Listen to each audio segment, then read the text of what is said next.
At the final boss, only the tank and I were still alive. I was being dragged over the edge. If I fell, the key was over. Then the tank moved towards the ledge.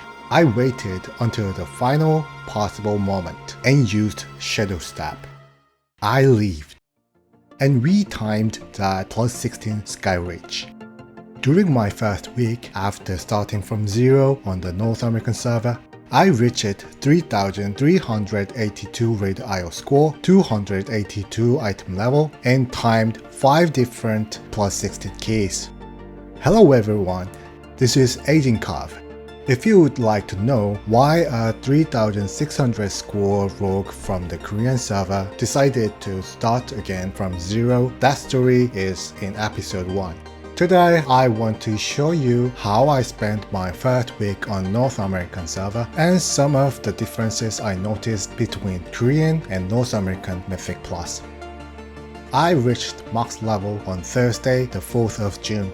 The following day, I began pushing Mythic Plus properly. Because I had leveled mainly through the campaign, I had very little champion track gear from the reputation factions. My first step was to complete the prey quest for the key fragment. I then ran 4 Bountiful devs and pushed my item level as high as I could. That brought me to roughly item level 240. From there, I started Mythic Plus with my own set of the Triumvirate +2. My score was 0. I could tell people about my Korean server record, but the group finder could only show them the character I was playing now. I had no friends to carry me, and no one on the server knew how I played, so I used my own key. However I had achieved in Korea, I would have to demonstrate again on North America. That was the entire point of this challenge. One of the first things I noticed was the number of groups marked OCE. OCE means that the group is based on Oceania. Even within the wider North American region, a dungeon hosted through an oceanic data center can give players on the new US mainland considerably higher latency. Because of that, group leaders often make it clear in advance that the party is an OCE group. On the Korean server, we essentially play within one regional environment, so there is very little need for that distinction. It was quite new to me. In practice, the difference did not feel especially dramatic to me. The second difference was communication. The North American groups I joined were much quieter than I had expected. You join the party and say hi. At the end, people say GG or thanks. When bloodlust is needed, someone types lost. And that is often the entire conversation. On the Korean server, once a group is complete, the leader is often passed to the tank. The tank places the markers, organizes the interrupt order, explains the bloodlust timing, and, when necessary, shares the route. A great deal of responsibility is placed on one player. Out of habit, I once passed the leader role to a tank on NA. The tank immediately asked me, "Why did you give me leader?" That was the moment I realized that the expectations were different. By the time I reached +16, only about 2 tanks had shared an MDT route before the key began. Most groups simply started as soon as everyone was ready. Markers were also handled differently. Rather than waiting for the tank to assign every interrupt target, players often used add-on to announce their own markers. For example, my focus target is Star. It felt less as tough the tank was expected to control every interrupt and crowd control ability, and more as tough each player was expected to arrive prepared and manage their own responsibility. There is still one thing I am curious about. In many of the groups I joined, AoE crowd control seems to follow a loose order: tank, healer, range DPS, and then melee DPS. When I used blind as a precaution, I often overlapped with the healer's AoE stop. I still don't know whether there is an unwritten rule on NA, or whether I simply happened to join several groups that played in a similar way. If you regularly push Mythic Plus on NA, I would be interested to hear how your groups normally organize AoE CC. The routes themselves were not as different as I had expected. Unless a dungeon had several major route options from the very beginning, most of the pulls were broadly similar to the ones I had seen on the Korean server. At lower key levels, tanks could pull almost whatever they wanted and the group would usually survive. But once I reached plus 15 and plus 16, the routes on both servers began to converge.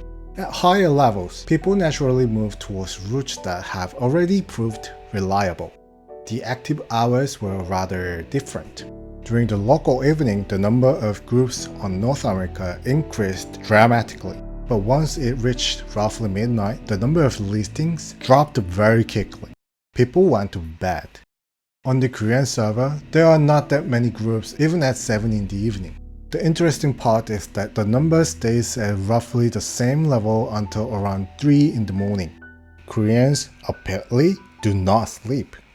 Remarkable. One of the most frustrating moments of the week came when I needed one particular dungeon record. To complete the requirement for a level 12 resilient keystone, I only needed a Mysara run. But there were almost no suitable groups available, and my best previous result in the dungeon was only plus 10. I eventually wrote this in my application note. This is the last one I need for resilient keystone, please invite me. I was practically begging. I also applied repeatedly to a few raid groups because I wanted 2 hero tracks trinkets. The result was much the same, no invitation. I was slightly frustrating, but honestly it was entirely fair. Those players had no way to knowing what I had achieved in Korea on the same specialization. They could only judge my current item level and my current dungeon history. Claiming that you have experience and proving it on the character in front of them are 2 completely different things. Up to plus 12, gear was widely available and I progressed fairly quickly. I also timed most of my case on the way to plus 14. Even by plus 16, I rarely felt that my damage was the reason a key failed. There were mistakes, there were unusual route, missed interrupts, and overlapping crowd control, but damage itself was not the wall. The real wall appears at plus 15, and it was not only inside the dungeon, it was in the group finder. If I did not already have a strong result 1 level below the key I was applying to, getting invited became considerably more difficult. I might have experience up to plus 18 on the Korean server, but North American players could not see that experience. The only record that existed to them was the record on my current character. In the group finder, experience that cannot be seen might as well not exist. So I completed 1 level, applied to the next, and when I was declined, I pushed my own key again. There was no shortcut. I simply had to prove myself again on this character. That is why the plus 16 Skyreach from the beginning of this video was so memorable. I had already had several problems during the dungeon, but we somehow reached the final boss. As the fight continued, the other members of the group died one by one. Eventually, only the tank and I remained. Then I was caught by the boss mechanic and dragged toward the edge. If I fell, I would die. And if I died, the run was almost certainly over. The tank recognized what was happening and moved close to the ledge. That gave me a target for shadow step. I had to wait for the correct moment. If I used it too late, it would already be falling. At the final possible moment, I used shadow step on the boss. I survived. We finished the fight and we timed the key. Moments like that were why I continue to play Mythic Plus. It is not simply about producing a larger number on the damage meter. It is about the moment when one decision in a dangerous situation changes the result for the entire group. That is the kind of gameplay I want to show through this series. And I think those moments represent what this challenge is really about.